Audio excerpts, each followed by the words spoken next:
प्रदोष व्रत कथा। सूत जी बोले, अब मैं मंगल त्रयोदशी व्रत का विधि विधान कहता हूँ। मंगलवार के दिन व्याधियों का नाशक है। इस व्रत में एक समय व्रती को गेहूं और गुड़ का भोजन करना चाहिए। इस व्रत के करने से मनुष्य सभी पापों व रोगों से मुक्त हो जाता है। इसमें किसी प्रकार का संचय नहीं। अब मैं आपको उस बुढ़िया की कथा सुनाता हूँ जिसने यह व्रत किया, वह मोक्ष को प्राप्त हुई। अत्यंत प्राचीन काल की घटना है।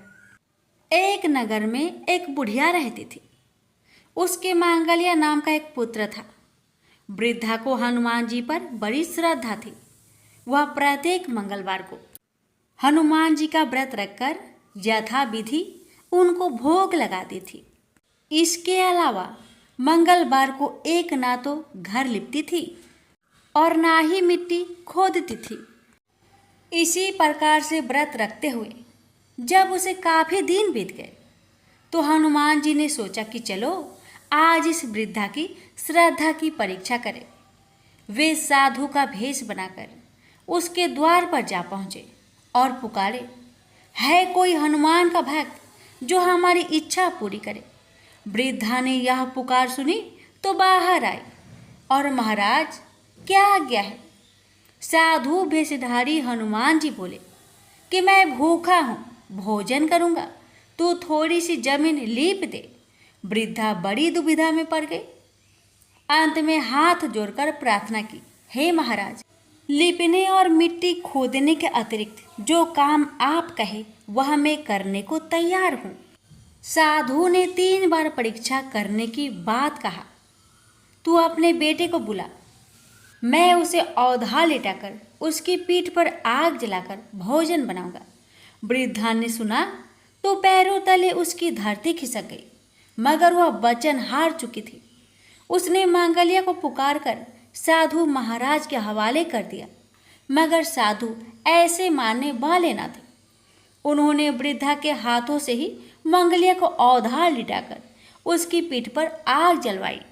आग जलाकर दुखी मन से वृद्धा अपने घर के अंदर जा घुसी। साधु जब भोजन को बनाकर कहा कि वह मंगल्य को पुकारे ताकि वह भी आकर भोग लगा ले, वृद्धा ने आंसू भरकर कहने लगी कि अब उसका नाम लेकर मेरे हृदय को और ना दुखाओ। लेकिन साधु महाराज न माने। वृद्धा को भोजन के लिए मांगल्य को पुकारना पड़ा। पुकारने की ही देर थी कि मंगल्य बाहर से हंसता हुआ घर में दौड़ आया। मांगल्य को जीता जागता देखकर वृद्धा को सुखद आश्चर्य हुआ। वह साधु महाराज के चरणों में गिर पड़ी। साधु महाराज ने उसे असली रूप में दर्शन दिए। हनुमान जी को अपने आंगन में देखकर वृद्धा को लगा कि जीवन सफल हो गया। प्रेम से बोलिए, पवन पुत्र हनुमान की जय।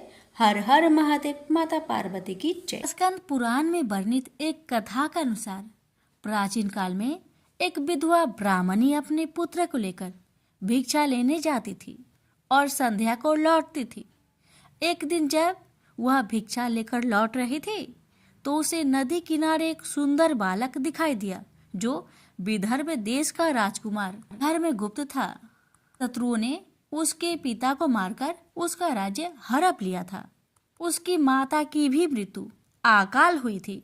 ब्राह्मणी को उस बालक को देखकर बहुत दया आई और उसने उस बालक को अपना लिया और उसका पालन पोषण किया। कुछ समय पश्चात ब्राह्मणी दोनों बालक के साथ देवयोग से देव मंदिर में गई। वहां उनकी भेंट ऋषि सांडल्य से हुई। ऋषि सांडल्य ने ब्राह्मणी को बताया कि जो बालक उन्हें मिला है वह विदर्भ देश का राजा का पुत्र है जो युद्ध में मारे गए थे और उनकी माता को ग्रह ने अपना भोजन बना लिया था। ऋषि सांडल्य ने ब्राह्मणी को प्रदोष व्रत करने की सलाह दी।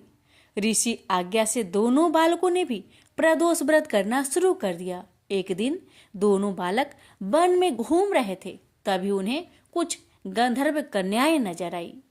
ब्राह्मण बालक तो घर लौट आया, किंतु राजकुमार धर्मगुप्त अंशुमति नाम की गंधर्व कन्या से बात करने लगे। गंधर्व कन्या और राजकुमार एक दूसरे पर मोहित हो गए। कन्या ने विवाह हेतु राजकुमार को अपने पिता से मिलवाने के लिए बुलवाया। दूसरे दिन जब वह पुनः गंधर्व कन्या से मिलने आया तो गंधर्व कन्या के पिता ने बताया कि वह विदर्भ देश का राजकुमार है। भगवान शिव की आज्ञा से गंधर्व राज ने अपनी पुत्री का विवाह राजकुमार धर्मगुप्त से करवाया। इसके बाद राजकुमार धर्मगुप्त ने गंधर्व सेना की सहायता से विदर्भ देश पर पुनः आधिपत्य प्राप्त किया। यह सब ब्राह्मणी और राजकुमार धर्मगुप्त के प्रदोष व्रत करने का फल था। स्कंद पुराण के अनुसार जो भक्त प्रदोष व्रत के दिन शिव पूजा के बाद एकाग्र होकर प्रदोष व्रत कथा सुनता या पढ़ता है उसे 100 जन्मों तक कभी दरिद्रता नहीं होती। प्रेम से बोलिए उमापति शंकर भगवान की जय। एक समय की बात है कि बहुत वर्ष पूर्व ऋषि मुनि भगवान को पाने के लिए कठोर तपस्या करते थे। यह तपस्या कैसी रहती थी? एक पांव पर खड़े होकर नमस्कार की मुद्रा में भगवान का नाम जप करना, पानी में नमस्कार की मुद्रा में खड़े रहकर अखंड भगवान का नाम जप करना, हिमालय जैसे पर्वत पर जाकर अंत ठंड में एक ही जगह अनेक वर्ष तक बैठकर नाम जप करना, इस प्रकार तपस्या की जाती थी। तपस्या के समय न कुछ खाया जाता था न ही पिया जाता था। इसी प्रकार कठोर तपस्या करने के बाद भगवान भक्त पर प्रसन्न होकर उन्हें आशीर्वाद देते थे। इसी प्रकार भगवान शंकर को पति रूप में पाने के लिए माता पार्वती कठोर तपस्या कर रहे थे। तपस्या के समय वह भगवान के चिंतन में ध्यान मग्न बैठी थी। उनकी तपस्या पूर्ण होने ही वाली थी कि उसी समय उन्हें एक बालक के डूबने की चीख सुनाई दी। माता तुरंत उठकर वहां पहुंची। उन्होंने देखा एक मगरमच्छ बालक को पानी के अंदर खींच रहा है। वह बालक अपने प्राण बचाने के लिए बहुत प्रयास कर रहा था तथा मगरमच्छ उसे खाने का प्रयास कर रहा था। अंततः करुणामयी माता पार्वती को बालक पर दया आई। माता ने मगरमच्छ से निवेदन करते हुए कहा, बालक को छोड़ दो, इसे आहार न बनाओ। उस पर मगरमच्छ बोला, माता यह मेरा आहार है। मुझे हर छठे दिन भूख मिटाने के लिए जो पहले मिलता है वह मेरा आहार होता है। मेरा आहार ब्रह्मा ने निश्चित किया है। माता पार्वती ने फिर कहा, आप इसे छोड़ दो, मैं इसके बदले अपनी तपस्या का फल आपको दूंगी। पार्वती माता ने बालक के प्राणों की रक्षा के लिए अपनी कठोर तपस्या का फल दांव पर लगाया। मगरमच्छ ने भी उसे स्वीकार किया। पार्वती माता ने उसी समय संकल्प किया और अपनी पूरी तपस्या का फल उस मगरमच्छ को दे दिया। मगरमच्छ को माता के तपस्या का फल प्राप्त होने के कारण वह सूर्य के जैसे चमक उठा। उसकी बुद्धि में शुद्ध हो गई। उसने कहा, माता आप अपना पुण्य वापस ले लीजिए, मैं इस बालक को छोड़ दूंगा। माता ने तो वचन दिया था, इसलिए उन्होंने तपस्या का फल वापस लेने से मना कर दिया और वह बालक को गोद में लेकर ममता से दुलारने लगी। बाद में माता ने उस बालक को उसके घर सुरक्षित लौटा दिया और वे अपने स्थान पर वापस आ गई। भगवान शिव जी को प्राप्त करने हेतु उन्होंने पुनः तप करना आरंभ कर दिया। उसी समय भगवान शिव जी माता पार्वती के सामने प्रकट हो गए। भगवान शिव जी उन्हें बोले, पार्वती अब तुम्हें तप करने की आवश्यकता नहीं है। हर प्राणी में मेरा ही वास है। तुमने उस मगरमच्छ को अपने तप का जो फल दिया है वह मुझे ही प्राप्त हुआ है, इसलिए तुम्हारे तप का फल अनंत गुना हो गया है। तुमने करुणा और ममता से द्रवित होकर बालक की रक्षा की, इसलिए मैं तुम पर प्रसन्न हूँ और तुम्हें अपनी पत्नी के रूप में स्वीकार करता हूँ। प्रेम से बोलिए उमापति शंकर भगवान की जय। मनुष्य के कर्म फल का भंडार अक्षय है। उसे भोगने के लिए जीव 84 लाख योनियों में शरीर धारण करता आ रहा है। समस्त जीव को अपने द्वारा किए गए शुभ अथवा अशुभ कर्मों का फल निश्चित रूप से भोगना ही पड़ता है। आज जो इंद्र है वह अपने पहले के जन्मों में कभी कीड़ा हो सकता है, तथा पहले का कीट आज अपने सत्कर्मों से इंद्र बन सकता है। कर्म की गति जानने में देवता भी समर्थ नहीं है, मानव की बात तो क्या है। इसलिए कहा गया है, कर्मों की गति बड़ी गहन और न्यारी होती है। कर्म फल के विलक्षण प्रभाव को दिखलाता राजा बलि का जीवन। आइए श्रवण करते हैं इस कथा में। पौराणिक मान्यता के अनुसार राजा बलि पूर्व जन्म में जुआरी था। एक दिन उसे जुए में कहीं से कुछ पैसे मिले। उन पैसों से उसने अपनी प्रियतमा वेश्या के लिए कुछ सुंदर माला, इत्र व चंदन खरीदा और कामातुर होकर उसने मिलने के लिए जल्दी जल्दी चला जा रहा था। तभी एक पत्थर से ठोकर खाकर वह मूर्छित हो गया। कुछ देर में जब होश आया तो उसने अनुभव किया कि मेरी मृत्यु अब निकट है। पूर्व जन्म के किसी पुण्य से उसके मन में सतबुद्धि उत्पन्न हुई और वैराग्य जगा। जुआरी ने कभी किसी महात्मा से सुना था कि कोई भी वस्तु शिव अर्पण कर देने से बहुत पुण्य होता है। उसने सोचा, माला, इत्र, चंदन तो प्रियतमा तक पहुंच नहीं सकता, शिव अर्पण कर देने से कुछ अच्छा होगा तो हो जाएगा, अन्यथा मर तो रहा ही हूं और माला, इत्र, चंदन भी जमीन पर गिरकर बेकार जा रहे हैं। यही सोचकर जुआरी ने माला, इत्र व चंदन भगवान शिव को अर्पण कर दिया। जुआरी की मृत्यु होने पर यमराज के दूत उसे पकड़ कर ले गए। यमराज ने चित्रगुप्त से कहा, इसका बही खाता देखो। चित्रगुप्त ने कहा, यह तो जन्म जन्मांतर का पाप ही है। बस अभी अभी थोड़ी देर पहले जुए में जीते पैसे से इसने वैश्य के लिए माला, इत्र व चंदन खरीदा था। जब ठोकर खाकर गिरा तो इसने मृत्यु के निकट देखी और सोचा कि माला आदि चीजें बेकार जा रही है, तो उसे शिव अर्पण कर दिया। यह कोई भगवान को माला अर्पण करने वाला तो था ही नहीं, न ही इसने भगवान के लिए माला खरीदी थी। बस यही इसका पुण्य है। यमराज ने कहा, यह तो इसका पुण्य ही माना जाएगा। यमराज ने जुआरी से पूछा, पहले तुम पुण्य का फल भोगे हो या पाप का? जुआरी ने कहा, मैं तो जन्म जन्मांतर का पापी हूँ। पाप का फल भोगने में पता नहीं कितना समय लगे, इसलिए मैं पहले पुण्य का फल भोगना चाहता हूँ। भगवान शंकर की कृपा से जुआरी बन गया इंद्र। राज ने कहा, शिव अर्पण के पुण्य से तुम 3 घड़ी के लिए इंद्र लोक के मालिक बन गए हो।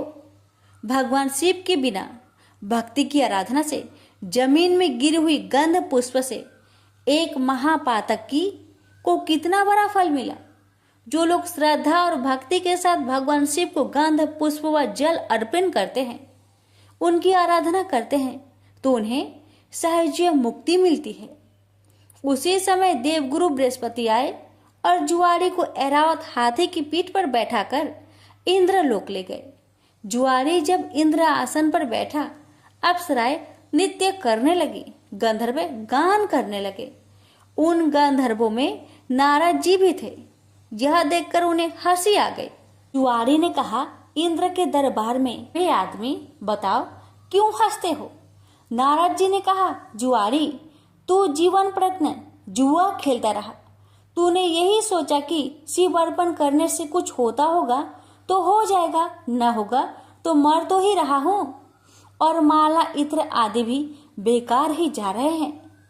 आज इसका परिणाम यह हुआ कि तुम 3 घड़ी के लिए ही सही इंद्रलोक के स्वामी बन गए, इसलिए मुझे हंसी आ रही है।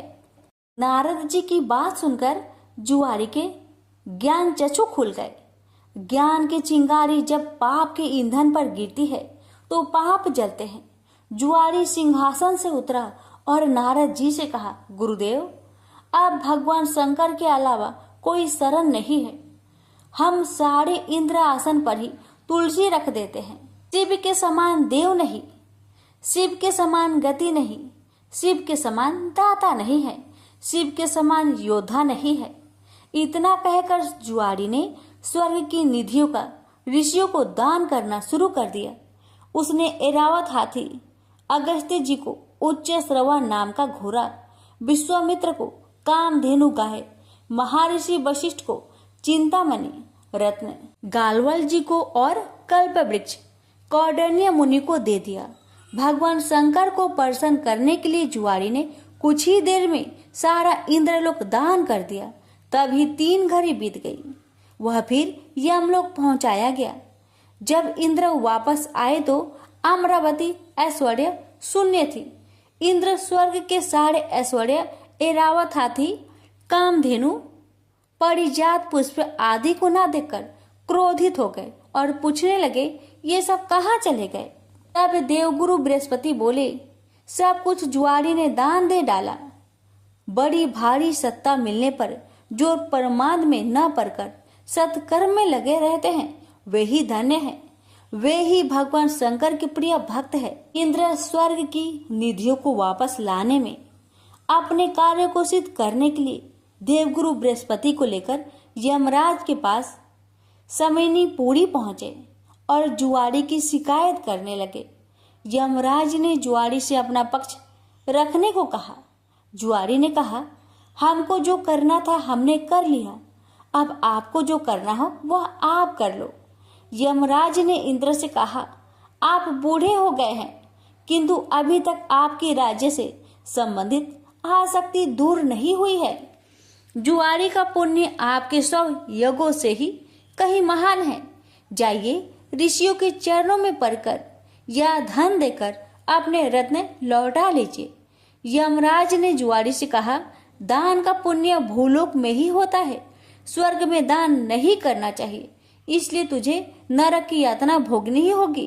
तब चित्रगुप्त ने यमराज से कहा, इसने भगवान शिव के नाम पर ऐसे उत्तम ऋषियों को इतनी बहुमूल्य वस्तुएं दी है, तब इसे नरक की यातना क्यों भोगनी पड़ेगी?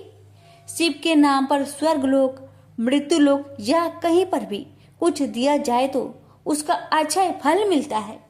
इसके जितने भी पाप थे वे सब भगवान शिव के प्रसाद से भस्म होकर पुण्य में परिणित हो गए हैं। यमराज सोचने लगे, अब ये जुआरी नरक नहीं जाएगा, अब तो यह इंद्र ही होगा, क्योंकि इस बार तो इसने विधिवत पूरा इंद्र लोक ही दान कर दिया है। उसी पुण्य के प्रभाव से वही जुआरी अगले जन्म में महान भक्त प्रहलाद का पुत्र राजा बलि हुआ। यहाँ पर भी वह पूर्व जन्म के शिव पूजन के पुण्य से इतना त्यागी हुआ कि गुरु शुक्राचार्य के मना करने पर भी उसने भगवान वामन को अपना सर्वस्व समर्पित कर दिया। वामन भगवान राजा बाली से बोले, हम तुम्हें क्या दे? बाली ने कहा, भगवान हमारी जिधर भी दृष्टि जाए उधर हम आपका ही दर्शन करें। राजा बलि की बैठक के 52 दरवाजे हैं। भगवान ने सोचा न जाने किस दरवाजे पर बाली की दृष्टि चली जाए। यही सोचकर 52 दरवाजे पर शंख चक्र गदा पद्म धारण किए हुए ब्रह्मांड के स्वामी पहरेदार के रूप में विराजमान हो गए। कोई भी याचक राजा बलि के द्वार पर कुछ मांगने जाता है तो उनके द्वार पर विराजमान भगवान विष्णु स्वयं उन्हें मुंह मांगी वस्तुएं देते हैं।